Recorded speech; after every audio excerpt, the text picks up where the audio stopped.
When you start getting into the world of commercial real estate, the numbers behind your deals start to go up exponentially. The average piece of property in Prince George's County, single-family house, 3-bedroom, 2-bath, is about $253,000, $255,000 today. The average commercial property that many of you guys will be looking at when you're ready to tackle your first commercial deal, whether it be a multifamily or a strip center or whatever, is going to wind up being somewhere in the order of about $2.5 million. In other words, it's 10 times the size as your average residential deal, which means you need what? 10 times the money. So if you ain't got no money now, guess what? 10 times nothing, still nothing, right? So therefore, it sort of behooves us, it's important, it's incumbent upon us to learn how to raise money from other people. On average, a $2.5 million commercial deal is going to look like this. You're going to get about 70% of that amount of money from a local lender. Generally what's called a community bank. Now who's got their calculator, or where's my human calculator? I know we got some human beatboxes in here because I've heard y'all sometimes, but where's my human calculator? All right, 70% of 2.5 million is how much? Y'all should be ashamed. See, when I was a kid, I'm 54 years old. When I was a kid, you know, calculators came along when we were in junior high school. I was literally that generation that went from slide rule to calculator in the same class. I'm like, thank God, because I had one of them slide rules from People's Drugstore, and I'm like, what the heck is this, right? And then the teacher said, no, we're going to actually use calculators, because calculators have dropped in price from $100 down to like $50, right? Same calculator now that's on your phone, right? And then the next year, we had calculators, but the teacher said, you can't use a calculator on a test. You want to know why?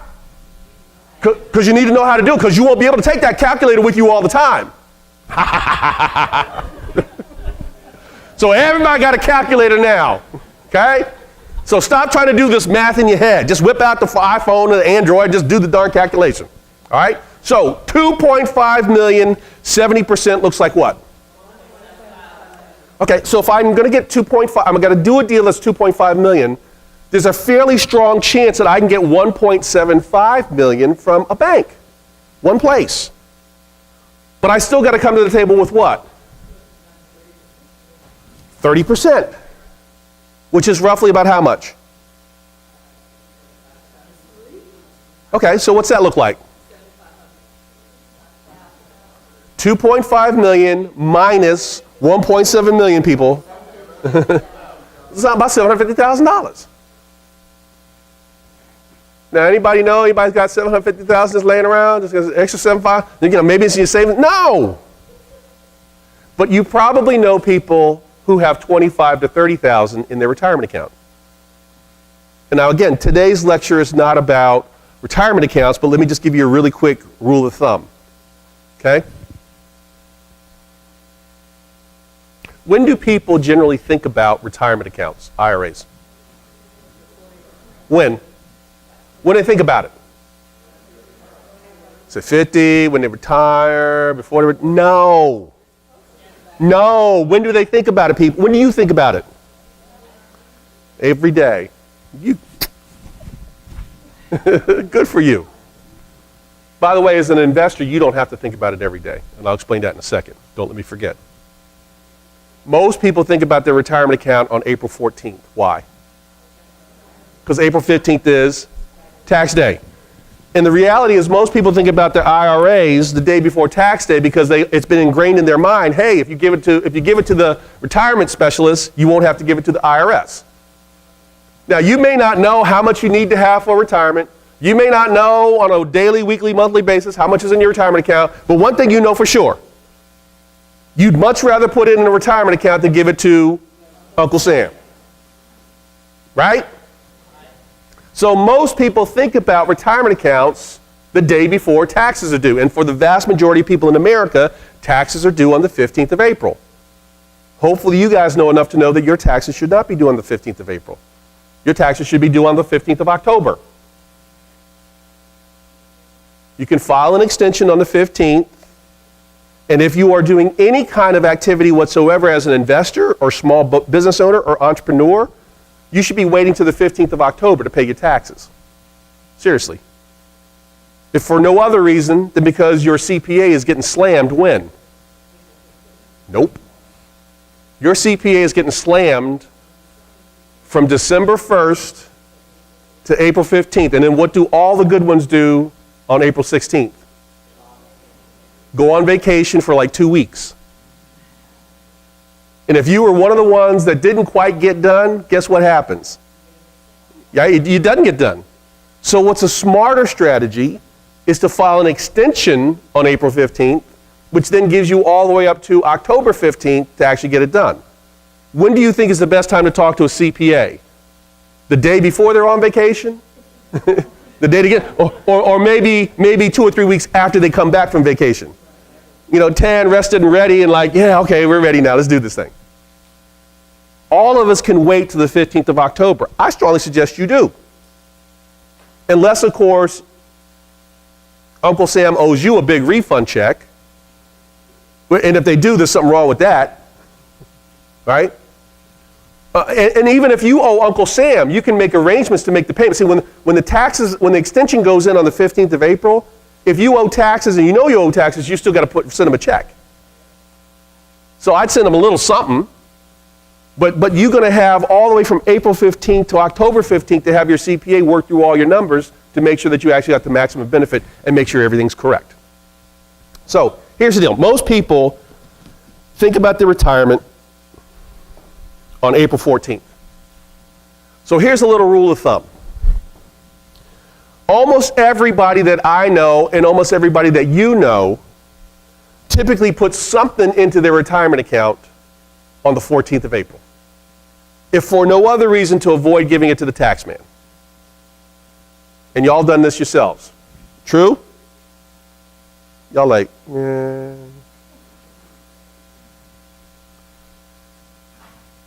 What's the maximum amount that most people can put into their retirement account on April the 14th every year? Typically, April 14th is the deadline. In some cases, if you file an extension, you can actually make an investment in your retirement account up until the time you actually file your taxes. Another little thing that some of you guys may not have known. What's the maximum amount you can put in every year if you are employed into an IRA? How much? 17,000? I think the average employee is like 6,000 a year. As a business owner, you can probably do more. In fact, as a business owner, you can do a whole lot more. But I think the average amount that the average wage earner can put into a retirement account every year is around 6,000. Am I close to being right? You think it's what? Yeah, I get you with the married, but let's just say that you're just single, right? When I was, I don't know anymore because I don't do that stuff anymore because I don't have a job anymore. But when I had a job, it was like $2,500, then it went up to $5,000. Then after the whole meltdown, the mortgage meltdown, which became a financial meltdown in 2009, Congress put some temporary relief and allowed people to put more into their retirement account because most retirement accounts got wiped out from 2008 to 2010. But now I think we're back to the normal rules. I believe, and I could be wrong, and I know I could be wrong because I don't know anymore. I think for the average wage earner who gets up and goes to a job every day, I think you can put $6,000, possibly $7,500 every year into a retirement account. For those of us who own businesses, for those of us who hire CPAs, by the way, do you know why most people don't hire a CPA? Do you know why most people don't hire a CPA? Because they ain't got nothing to deduct. If you don't have a business and you don't own any real estate, for the most part, there's no reason to go hire a CPA because they can't do anything for you. You fill out the 1040 Super Easy. You know what that says? How much did you make? Send it in. Okay? And that's what most Americans do. For those people who have their own business or have some real estate investments, right, your taxes are a little more complicated, but because they're a little more complicated, there's more opportunities to do some deductions. So for those of us who have our own businesses, we can look at some of the more advanced investment retirement strategies. But the average person working an average job, 9 to 5, as Dolly Parton would say, working 9 to 5, right? They can typically put aside, I think, somewhere between $5,000 and $7,500. Is that close to sounding accurate to you guys out there? Okay. So stop and think about it. Let's say that the average person puts aside, on average, $5,000 a year. On average. Okay?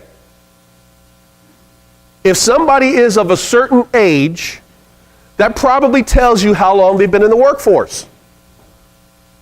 If I say to you, my 45-year-old cousin been out there working, like most people start working when? So between 18 and 20. If you go to college, you go to grad school, you can extend that a little bit, but most people start working around 20. So if I say my 45-year-old cousin, mental math, how many years they've been in the workforce? 25 years. If they're putting aside $5,000 a year for 25 years, how much do you think they got? Well, y'all stop trying to do this stuff in your head. Get that phone out.